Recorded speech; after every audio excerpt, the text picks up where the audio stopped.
ഡൽഹിയിലെ വെതർ നിങ്ങൾക്കറിയാം. അതേപോലെ തന്നെ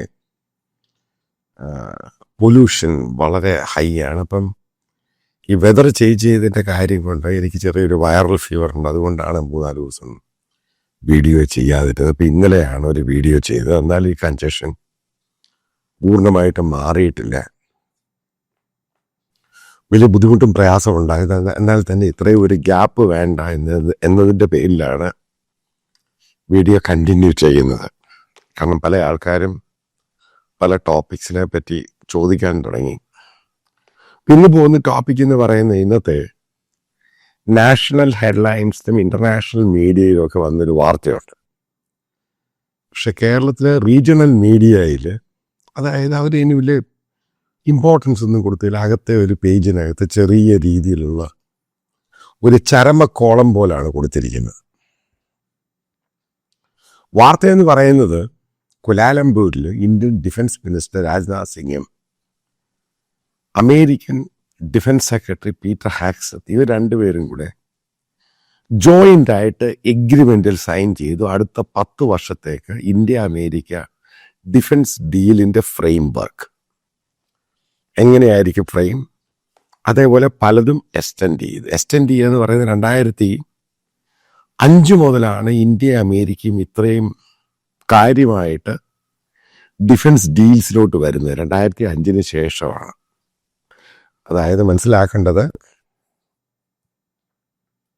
ഇന്ത്യയുടെ പ്രധാനമന്ത്രിയായിട്ടിരുന്ന അടൽ ബിഹാരി വാജ്പേയി അദ്ദേഹം വന്നതിന് ശേഷമാണ് ഇന്ത്യ അമേരിക്ക ഡിഫൻസ് ഡീൽസ് ഒരു ലോങ് ടേം വളരെ വലിയ രീതിയിൽ ഉണ്ടായത്. കോൺഗ്രസ് പാർട്ടി കൊണ്ടുവന്നതല്ല എന്നാണ് ഞാനിത് പറയാൻ ഉദ്ദേശിച്ചത്. കൊണ്ടുവരുന്ന BJP ആണ്.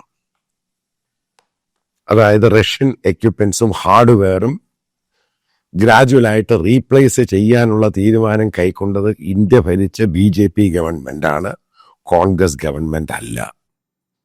കോൺഗ്രസ് എപ്പോഴും താല്പര്യം ഈ പറയുന്ന റഷ്യയുമായിട്ടും അവരുടെ ഒരു പഴയൊരു പാർട്ട്ണർഷിപ്പ് ആ രീതിയിലുള്ള പോകാൻ വേണ്ടിയായിരുന്നു എപ്പോഴും കോൺഗ്രസിന് താല്പര്യം ഉണ്ടായിരുന്നത്. അതിൻ്റെ പേരിൽ ശരിക്കും അഴിമതി മാത്രമല്ല, ഇഷ്ടംപോലെ പാട്ട സാധനം അവിടുത്തെ ഡംപ് ചെയ്ത സാധനങ്ങളൊക്കെ ഇന്ത്യയിലോട്ട് കൊണ്ടുവന്നു എന്നതും സത്യമാണ്. അപ്പം ഞാനിത് പറയുമ്പോൾ എൻ്റെ താഴെ തെറി വിളിക്കുന്ന മാങ്ങാണ്ടികൾ മനസ്സിലാക്കേണ്ടത്, റഷ്യ ഒത്തിരി പാട്ട ഇന്ത്യയിൽ കൊണ്ട് ഡംപ് ചെയ്തിട്ടുണ്ട്, ഇഷ്ടം പോലെ. അതേപോലെ സുഖോയ് 30 MK എന്ന് പറയുന്നത് മാനുവറിങ്ങിന് മാത്രമേ പറ്റത്തുള്ളൂ. പക്ഷെ ഇന്ത്യയെ കൊണ്ട് ഡംപ് ചെയ്ത് കളഞ്ഞു. ട്രാൻസ്ഫർ ഓഫ് ടെക്നോളജിയും കൊടുത്തു. അവർ പറഞ്ഞ 4th ജനറേഷൻ എയർക്രാഫ്റ്റ് എന്നും പറഞ്ഞ ഇന്ത്യക്ക് കൊടുക്കുന്നത്. പക്ഷെ ഇത് ഈ പറയുന്ന പോലെ എവിടെയൊന്നും റഷ്യ പോലും ഇത് യൂസ് ചെയ്തിട്ടില്ല. ഞാൻ ആ ടോപ്പിക്കിലോടല്ല പറയും. ഞാൻ ടോപ്പിക്കിൽ പോകുന്നത് 2005 അതായത് വാജ്പേയി മന്ത്രിസഭയാണ് അമേരിക്കയുമായിട്ട് ഇന്ത്യയുടെ ഡിഫൻസ് പാക്ട് ഉണ്ടാക്കുന്ന 10 വർഷത്തേക്കുള്ള ഡീല്. അതിനുശേഷം പിന്നീട് ഒന്ന് മൻമോഹൻ സിംഗ് അത് എക്സ്റ്റെൻഡ് ചെയ്ത് കൊടുത്തു. കാരണം അത് ഫർദർ കൊണ്ടുപോയാൽ മതിയാവും. പിന്നെ അതിനുശേഷം 2015 ഇന്ത്യൻ പ്രധാനമന്ത്രിയായ നരേന്ദ്രമോദി അത് എക്സ്റ്റെൻഡ് ചെയ്ത് വീണ്ടും 10 വർഷത്തേക്ക് എക്സ്റ്റെൻഡ് ചെയ്യുന്നു. അതിനകത്ത് അമേരിക്കയിൽ നിന്ന് ഇഷ്ടം പോലെ മോസ്റ്റ് മോഡേൺ എക്യുപ്മെൻറ്റ്സ് വാങ്ങാൻ തുടങ്ങി. നിങ്ങൾ മനസ്സിലാക്കണം, അതിന് മുമ്പ് നമ്മൾ ഹൊവിസ്റ്റർ എന്ന് പറയുന്നത് നിങ്ങൾ ബൊഫോസ് ഗൺ സ്വീഡനിൽ നിന്നാണ് മേടിച്ചത്. പിന്നീട് അഴിമതിയും പ്രശ്നമൊക്കെ ഉണ്ട്. പിന്നെ ആ ഗൺ മേടിക്കാതായി. ഇന്ത്യക്ക് അതൊട്ട് ഡെവലപ്പ് ചെയ്യാൻ പറ്റിയില്ല. അതിനുശേഷം മോദി വന്ന ശേഷമാണ് എമർജൻസി ആയിട്ട് ഇൻക്ലൂഡിങ് വെപ്പൺസ് വരെ, അതായത് തോക്കുകളിൽ അസോൾട്ട് റൈഫിൾ നമ്മൾ ഉദ്ദേശിക്കുന്ന ഇൻസാസ് എന്ന് പറഞ്ഞ്, അതുവരെ മോദി വന്ന ശേഷം ഭയങ്കരമായിട്ട് കുറവുണ്ടായിരുന്നു. പെട്ടെന്ന് ഈ സാധനം വേണം. പിന്നെ റഷ്യയുടെ നിന്ന് ടെക്നോളജി മേടിച്ച് AK-203 ആ സീരീസ് അമേഠിയിൽ ഉണ്ടാക്കാൻ ശ്രമിച്ചു. അമേരിക്കയിൽ നിന്ന് ഡയറക്റ്റ് സിഗ്നർ എന്ന് പറഞ്ഞ് മേടിച്ചു. ഇപ്പം ഇസ്രായേലിൽ നിന്ന് പുതിയ വെപ്പൺസും സൈൻ ചെയ്തു. ഏകദേശം 1,75,000 യൂണിറ്റുകൾ ഇന്ത്യയിൽ ഉണ്ടാക്കിയിട്ട് ഇസ്രായേലി ഡിഫൻസ് വെപ്പൺസ് കമ്പനി ഇന്ത്യയിൽ ഉണ്ടാക്കിയിട്ട് ലേറ്റസ്റ്റാണത്. ലേറ്റസ്റ്റ് കാർബൈനാണ്. അപ്പോൾ അവരത് കൊടുക്കാനും ക്യുബിക് എന്ന് അതിൻ്റെ പേര്. അതിൻ്റെ സീരിയസ് ആയിട്ടുള്ളൊരു തോക്കാണ്. ഇതിനകത്ത് പറയുന്നത് ഇന്ത്യ അമേരിക്ക ഡീലെന്ന് പറയുന്നത് കേരളത്തിലെ ചില ഇന്റർനാഷണൽ ABC അതൊരു പരട്ട കളവിലെന്ന് പറയുന്നത് കേട്ടോ റഷ്യൻ സാധനം മേടിക്കാൻ പോകുന്നത്. മറ്റൊരു പ്രഗത്ഭനായ ഒരു RSSന്റെ ഐഡിയലോഗ് അദ്ദേഹം പറഞ്ഞു, ഞാൻ ഇവരൊക്കെ വീഡിയോ ഞാൻ കാണാറില്ല, ഇവർ പറയുന്നതെന്ന് അറിയണമല്ലോ. അപ്പം അതിനകത്ത് പറയുന്നുണ്ട് Su-57 റഷ്യയിൽ നിന്നും പുടിൻ ഇങ്ങോട്ട് കൊണ്ടുവരുന്നു, ഇന്ത്യ പൂർണ്ണമായിട്ട് റഷ്യൻ സാധനത്തിലോട്ട് പോകുന്നു. അപ്പം ഒരു കാര്യം എനിക്ക് കൃത്യമായിട്ട് പിടികിട്ടി. കേരളത്തിലെ യൂട്യൂബിലാണെങ്കിലും സാറ്റലൈറ്റിലാണെങ്കിലും ഈ ഗ്ലോബലായിട്ടും പ്രത്യേകിച്ച് ഡിഫൻസുമായി ബന്ധപ്പെട്ട് ഒപ്പീനിയൻ മേക്കേഴ്സും പഴയ പട്ടാളക്കാരും ഒക്കെ ഇരുന്ന് പറയുന്ന ഒരൊറ്റ ഒരുത്തിനും ഗ്ലോബലായിട്ടുള്ള വിഷയത്തെ പറ്റിയും ഡിഫൻസിൻ്റെ സംഭവത്തെ പറ്റി ഒരു കുന്തവും അറിയത്തില്ല എന്നുള്ളതാണ് ഏറ്റവും വലിയ സത്യം. അതിനേക്കാൾ ഉപരിയായിട്ട് ഇന്ത്യൻ ഡിഫൻസിൻ്റെ സ്ട്രാറ്റജി, അതായത് വെപ്പൺസ് വാങ്ങുന്നതിൻ്റെ സ്ട്രാറ്റജി, അത് എങ്ങനെയാണ് ഷിഫ്റ്റ് ഉണ്ടായത് അതിനെപ്പറ്റി ഇവന്മാർക്ക് അറിയത്തില്ല. എന്തുകൊണ്ടാണ് ഇന്ത്യ റഷ്യയുടെ ഡിപ്പെൻഡൻസി കുറച്ചിട്ട് അമേരിക്കയുടെയും പല യൂറോപ്യൻ രാജ്യങ്ങളിലെയും സ്വന്തമായിട്ടുള്ള ഡൊമസ്റ്റിക് മാനുഫാക്ചറിങ് ആ ഡിപ്പെൻസിയിലോട്ട് പോയതിൻ്റെ കാര്യത്തെപ്പറ്റി ഈ കിഴക്കന്മാർക്ക് അറിയത്തില്ല. ഇതെല്ലാം തെളിയിക്കുന്നതാണ് ഇന്നലത്തെ ഇന്ത്യൻ രാജ്യരക്ഷാ മന്ത്രി രാജ്നാഥ് സിംഗും പീറ്റർ ഹാക്സത്ത് അമേരിക്കൻ ഡിഫൻസ് സെക്രട്ടറിയും നടത്തിയ ഈ പറയുന്ന ജോയിൻ്റ് ആയിട്ടുള്ള ഡീൽ സൈൻ ചെയ്ത് ഈ കാര്യങ്ങളാണ് വ്യക്തമാക്കുന്നത്. ഞാൻ എന്തൊക്കെയാണ് ആദ്യം പറഞ്ഞത്, ഇതൊന്നും അമേരിക്കയുമായിട്ട് ഇന്ത്യക്ക് ഡീല് പെട്ടെന്ന് ടെർമിനേറ്റ് ചെയ്യാൻ പറ്റില്ല എന്ന് ഞാൻ ആവർത്തിച്ച് പറഞ്ഞു. അതിൻ്റെ അകത്ത് പറഞ്ഞു നമ്മൾ അമേരിക്കയെ വിരട്ടും, അമേരിക്കൻ സാധനങ്ങൾ വേണ്ട എന്ന് വെക്കും. ലോകത്ത് മനസ്സിലാക്കേണ്ട, ലോകത്തിലെ ഏറ്റവും ലേറ്റസ്റ്റ് വെപ്പൺസ് ഗ്ലോബലായിട്ടുണ്ടാക്കുന്ന ഒരു രാജ്യമെന്ന് പറഞ്ഞ അമേരിക്കയാണ്.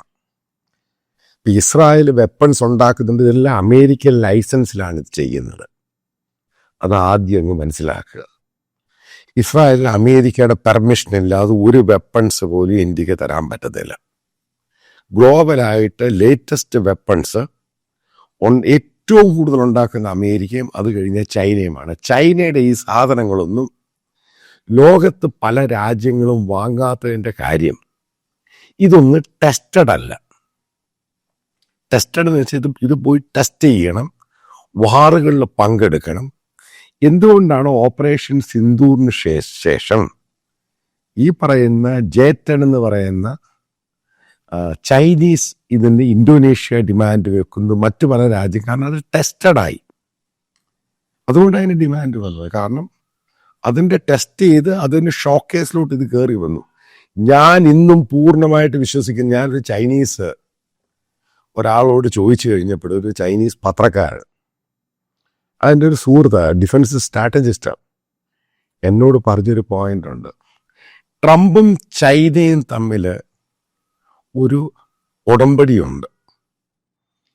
അതായത് ഇന്ത്യയുടെ ഇത്ര എയർക്രാഫ്റ്റ് പോയെന്ന് ഇടയ്ക്കിടയ്ക്ക് ട്രംപ് പറഞ്ഞുകൊണ്ടിരിക്കണം. ഇപ്പം ആലോചിക്കണം, ഇത് എങ്ങനെ, അത് നമുക്കിത് തള്ളിക്കളയാൻ പറ്റുമോ? ട്രംപല്ലേ പറയുന്നത് 7 എണ്ണം പോയി, 6 എണ്ണം പോയി, 5 എണ്ണം പോയി. ഇത് ഗ്ലോബൽ മീഡിയ ഒക്കെ പറഞ്ഞിട്ടുണ്ട് ഇത് ആരുടെയാണ് പോയത്, ഏത് കമ്പനി ഉണ്ടാക്കിയതാണ് പോയത്. അപ്പൊ ഇതുമായി ബന്ധപ്പെട്ട് അതിൻ്റെ അടുത്ത ദിവസം പാകിസ്ഥാനിൽ പത്രസമ്മേളനം നടത്തി കഴിയുമ്പോൾ ഈ 5 എണ്ണത്തിൻ്റെ ഡേറ്റ ഉൾപ്പെടെ, ഡേറ്റ എന്ന് പറയുമ്പോൾ ഇതിൻ്റെ നമ്പേഴ്സ് ഉൾപ്പെടെയാണ് പാകിസ്ഥാൻ്റെ അന്നത്തെ ഡെപ്യൂട്ടി ചീഫ്, അപ്പം അയാളിപ്പോൾ റിട്ടയറായി, അയാൾ പത്രക്കാരുടെ മുമ്പിൽ പറഞ്ഞത്. അപ്പോൾ അതുമായി ബന്ധപ്പെട്ട് പിന്നീട് മറ്റൊരു ഗ്ലോബൽ ഇന്റർനാഷണൽ പത്രം റിപ്പോർട്ട് ചെയ്ത് മനസ്സിലാക്കണം നിങ്ങൾ ഓരോന്നിൻ്റെ പോക്കെങ്ങനെയാണ്.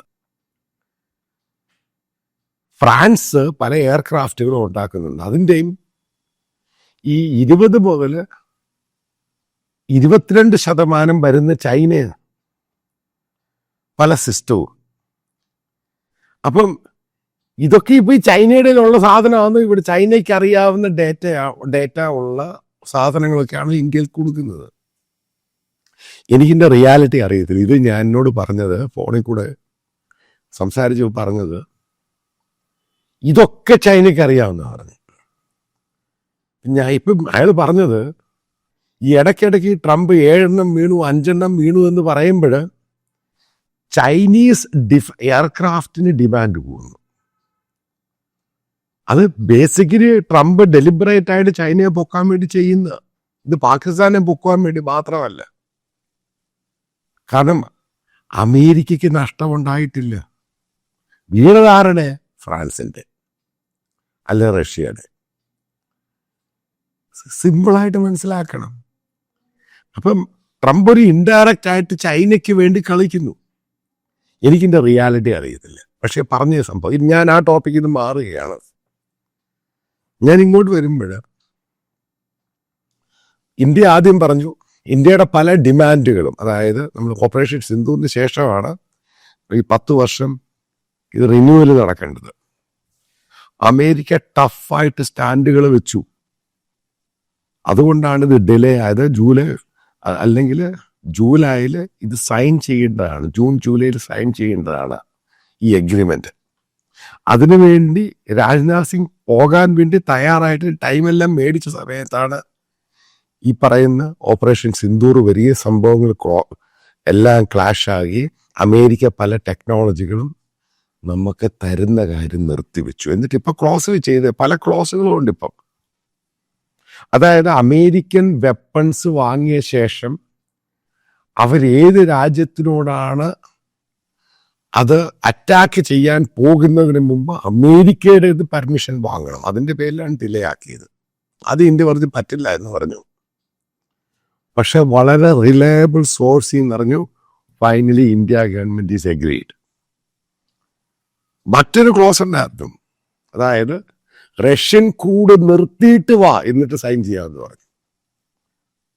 അപ്പം മനസ്സിലായല്ലോ റഷ്യൻ ക്രൂഡ് നിർത്തിയോ ഇല്ലയോ. ഹിന്ദുസ്ഥാൻ പെട്രോളിയം കോർപ്പറേഷൻ അവർ കംപ്ലീറ്റ് ആയിട്ട് പറഞ്ഞു ഞങ്ങൾ ഒരു ഡ്രോപ്പ് വാങ്ങുന്നില്ല.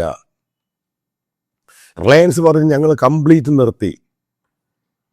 ഇന്ത്യൻ ഓയിലും പറഞ്ഞു ഞങ്ങൾ കംപ്ലീറ്റ് നിർത്തി. ഞാൻ ഉദ്ദേശിച്ചു നവംബർ പകുതിയോട് അല്ലെങ്കിൽ നവംബർ അവസാനത്തോടു കൂടിയേ റഷ്യൻ ക്രൂഡ് വരെ നിർത്തത്തുള്ളൂ. അതിനകത്ത് റോസ്നെറ്റ് എന്ന് പറഞ്ഞ ഒരു കമ്പനി മാത്രമേ വാങ്ങുന്നു. അത് റഷ്യൻ കമ്പനിയാണ്. അവർക്കെതിരെയും ഗവൺമെന്റ് ആക്ഷൻ എടുക്കും. ഇത് ഇപ്പം എങ്ങനെയാണ് ഉണ്ടായത്? എന്താണ് അമേരിക്ക പറഞ്ഞ ഡിമാൻഡ്? കംപ്ലീറ്റ് റഷ്യൻ ഓയിൽ നിർത്തിയിട്ട് വാ എന്നിട്ട് സൈൻ ചെയ്യാം. അപ്പൊ ട്രംപ് പല ആവർത്തി ഇത്ര പ്രാവശ്യം പറഞ്ഞു, ഇന്ത്യൻ പ്രധാനമന്ത്രി പ്രോമിസ് ചെയ്തിട്ടുണ്ട് നിർത്തും. അയാൾ പറഞ്ഞത് സത്യമായിരുന്നു. മുഴുവനും നിർത്തി അവസാനം സൈൻ ചെയ്ത് കൊടുത്തു. അതായത് അതിനകത്തൊരു ക്ലോസിൻ്റെ ഒറ്റ റഷ്യൻ ഹാർഡ്വെയർ വാങ്ങരുത്. ഇവിടെ പത്രങ്ങളിലും ചില യൂട്യൂബർമാരൊക്കെ അടിച്ചുകൊണ്ട് നടന്നു റഷ്യയിൽ നിന്ന് ഇഞ്ചിൻ മേടിക്കാൻ പോകുന്നു. അതേപോലെ റഷ്യയിൽ നിന്ന് പാസഞ്ചർ ജെറ്റ് അത് ഇന്ത്യയിൽ ഉണ്ടാക്കാൻ പോകുന്നു. അതിൻ്റെ കഥ നിങ്ങൾക്കറിയാം. റഷ്യൻ പാസഞ്ചർ ജെറ്റ് സംഭവം ഈ കമ്പനിക്കെതിരെ സാങ്ഷൻ ഇമ്പോസ് ചെയ്തു.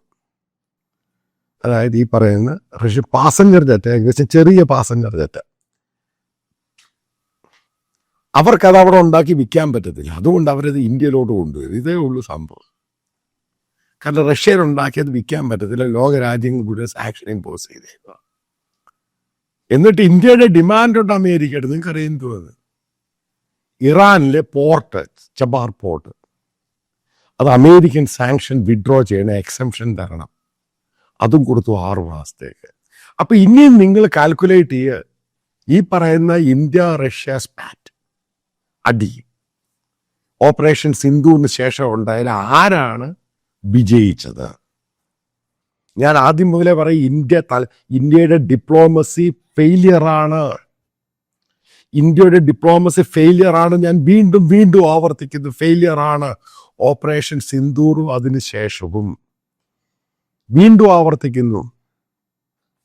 എന്തുകൊണ്ടാണ് പാകിസ്ഥാന്റെ ആർമിയുടെ ഡെപ്യൂട്ടി ചീഫ് ബംഗ്ലാദേശിൽ പോകുന്നു, സഹകരണങ്ങൾ വാഗ്ദാനം ചെയ്യുന്നു. ആദ്യമായിട്ട് യൂനിസ് ഖാനുമായിട്ട് അത് നമ്മുടെ നോർത്ത് ഈസ്റ്റിന്റെ പടമൊക്കെ വെച്ചുള്ള ഫോട്ടോ കൊടുക്കുന്നു. അപ്പുറത്ത് നമ്മൾ അറേബ്യൻ സീയുടെ ഭാഗത്ത് ഓപ്പറേഷൻ തൃശൂൽ, അതായത് എക്സർസൈസ് സ്റ്റാർട്ട് ചെയ്യും 40ഓളം ഫൈറ്റർ എയർക്രാഫ്റ്റും ഏകദേശം 40,000-ഓളം സൈനികർ എൻഗേജ്ഡ് ആയിരുന്ന രീതിയിൽ മറുഭാഗത്ത്. ആലോചിക്കണം, നേപ്പാളുമായിട്ട് പോലും നമ്മൾ ബന്ധമല്ല, നല്ല ബന്ധമല്ല. പാകിസ്ഥാന്റെ കാര്യം അറിയാം, ഇന്ത്യ ചൈന സ്റ്റാൻഡ് ഓഫ് അറിയാം. എന്നിട്ട് അവസാനം നമ്മൾ എന്തൊക്കെയാണ് ഈ ജയശങ്കർ വിളിച്ചു പറഞ്ഞത്. സത്യം പറഞ്ഞ ചിലപ്പോഴൊക്കെ ജയശങ്കറിന്റെ ചില ഡയലോഗ് കേട്ട് എനിക്ക് ഗൂസപ്പ് ഉണ്ടാകാൻ തുടങ്ങി.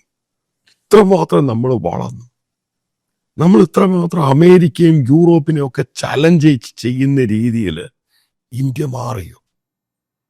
വെസ്റ്റ് പറയും ഞങ്ങൾ കേൾക്കത്തില്ല, അമേരിക്ക പറയും ഞങ്ങൾ കേൾക്കത്തില്ല, ഇന്ത്യക്ക് ഇന്ത്യയുടേതായ സ്റ്റാൻഡുണ്ട്. ചില സ്റ്റേറ്റ്മെന്റുകൾ, കാരണം നമ്മൾ ഈ ജിയോ പൊളിറ്റിക്സ് ഒക്കെ വായിക്കുന്ന ഒരാള്, അപ്പൊ ഇതിനകത്ത് ചില കാര്യങ്ങളൊക്കെ അടിച്ചങ്ങ് വിടുവാണ് ഇയാള്. ഇപ്പോഴാണ് മനസ്സിലായത് ഇയാളെ നിശബ്ദനാക്കി കളഞ്ഞു. ഇപ്പൊ അയാൾ മിണ്ടുന്നേയില്ല, ഒരക്ഷരം മിണ്ടുന്നില്ല. ജയശങ്കർ എവിടെ പോയെന്ന് അറിയത്തില്ല. അല്ലെങ്കിൽ റീൽസ് ആയിട്ടും ഓരോ 2 ദിവസം 3 ദിവസം ഓരോ ഡയലോഗ് മേടിച്ചോണ്ട് പോയത് ജയശങ്കർ അവിടെ പോയി. ഇത് എത്രയേ ഉള്ളൂ സംഭവം.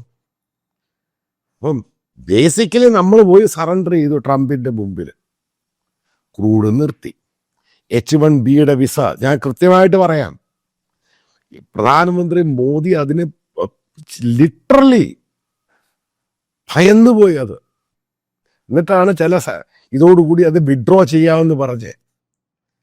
അതേപോലെ തന്നെ റഷ്യൻ ക്രൂഡ്, അതേപോലെ തന്നെ ഇറാൻ പോർട്ട് ചബാർ, കാരണം പാകിസ്ഥാനെ ബൈപ്പാസ് ചെയ്യുന്ന സാധനമാണ് ആ പോർട്ട്. ഭയങ്കര സ്ട്രാറ്റജിക് ഇമ്പോർട്ടൻസ് ഉണ്ട് ഇന്ത്യക്ക്. ഇന്ത്യ ഫണ്ട് ചെയ്തുണ്ടാക്കിയതാണ് ആ പോർട്ട്. അപ്പോൾ ആ പോർട്ട് അത്രയും പണം ഫണ്ട് ചെയ്തുണ്ടാക്കി ഇന്ത്യയുടെ സ്ട്രാറ്റജിക് ഇൻട്രസ്റ്റ് ആണ് ആ പോർട്ട്. അതായത് ഈ പറഞ്ഞത് മുഴുവനും തള്ളും പിടിയും മാത്രമായിരുന്നു. അവസാനം പോയി സറണ്ടർ ചെയ്ത് കൊടുത്തു. ആ ഒരു ഇന്ത്യയൊന്നും ഇങ്ങനൊന്നും അല്ല. എനിക്ക് ആ കാര്യത്തിലൊക്കെ മോദിയോട് ഇപ്പം ഇതിനകത്തും വിയോജിപ്പുണ്ട്. ഇത്രമാത്രം സറണ്ടർ ചെയ്യേണ്ട ആവശ്യമൊന്നുമില്ല, ഇങ്ങനൊന്നുമല്ല. അതായത് പറയാൻ പോകുന്ന കാര്യം, കൺക്ലൂഡ് ചെയ്യാൻ പോകുന്നൊരു വിഷയം, ഇത് മുഴുവനും തള്ളായിട്ട് ഓപ്പറേഷൻ സിന്ധുവിന് ശേഷം നടത്തി മുഴുവനും തള്ളായിരുന്നു. യാഥാർത്ഥ്യം ഇതൊന്നുമല്ല. അതുകൊണ്ട് തന്നെയാണ് ഈ തള്ളൊക്കെ മതിയാക്കി ഇന്ത്യക്ക് ഗ്ലോബലായിട്ട് പ്രശ്നങ്ങൾ, ഇന്ത്യൻ പ്രധാനമന്ത്രി ഒരു ഇന്റർനാഷണൽ ഫോറത്തിലും പങ്കെടുക്കാൻ പോകുന്നില്ല, ഗ്ലോബലായിട്ടുള്ള ഐസൊലേഷൻ ഉണ്ടാകുന്നു, സ്ട്രാറ്റജിക് ആയിട്ടുള്ള പാളിച്ചകൾ ഉണ്ടാകുന്നു. നമ്മളെ പിന്തുണയ്ക്കാൻ നമ്മുടെ അയൽവാസികളുമില്ല, ലോകത്തൊരു രാജ്യങ്ങളും ഇല്ല. ഇവിടുത്തെ ചില ബോധി മീഡിയ പറഞ്ഞ് യൂറോപ്യൻ രാജ്യങ്ങൾ ഇപ്പോൾ ഇന്ത്യയെ രക്ഷപ്പെടുത്താൻ വരുന്നു. ഇപ്പം എല്ലാവരും ഒരുമിച്ച് ഇന്ത്യൻ അഡ്മിനിസ്ട്രേഷൻ തന്നെ പറയുന്നു യൂറോപ്പ് അമേരിക്ക ഇന്ത്യക്കെതിരെ ആക്രമണം ഇത്ര ചെയ്യുന്നതിൻ്റെ കാര്യം അറിയത്തില്ലെന്ന്. ഇതൊക്കെയല്ലേ ഞാൻ നേരത്തെ പറഞ്ഞു. അമേരിക്ക എന്ത് പറയുന്നത് അതേ യൂറോപ്പ് ചെയ്യത്തുള്ളൂ, അത്രയേ ഉള്ളൂ. അമേരിക്ക ഇന്ത്യ പൊക്കിക്കൊണ്ട് നടന്നാൽ യൂറോപ്പ് പൊക്കിക്കൊണ്ട് കിടക്കുന്നു. അമേരിക്ക ഇന്ത്യയെ കൊണ്ട് താത്തിയിട്ട് കഴിഞ്ഞാൽ യൂറോപ്പ് ഇന്ത്യ താത്തിയടിക്കും, ഇത്രയേ ഉള്ളൂ. സിമ്പിളായിട്ടാണ് ഈ കാര്യങ്ങൾ ഞാൻ ഈ പറഞ്ഞ അതേപോലെ സംഭവിക്കുന്നു. അവസാനം റഷ്യൻ സാധനവും വേണ്ട, റഷ്യൻ എക്യുപ്മെൻസും വേണ്ട, അമേരിക്കൻ സാധനങ്ങൾ മാത്രം മതി, അമേരിക്കൻ എക്യുപ്മെൻസ് മാത്രം മതി, റഷ്യൻ ഹാർഡ്വെയറും നമ്മൾ വേണ്ട. ഈ രീതിയിൽ സറണ്ടർ ചെയ്യുമെന്ന് ഞാൻ വിചാരിച്ചില്ല. അതിനേക്കാളും മോശമായിട്ടാണ് ഗവൺമെൻറ് ഓഫ് ഇന്ത്യ അമേരിക്കയുടെ മുമ്പിൽ പോയി സറണ്ടർ ചെയ്തത്.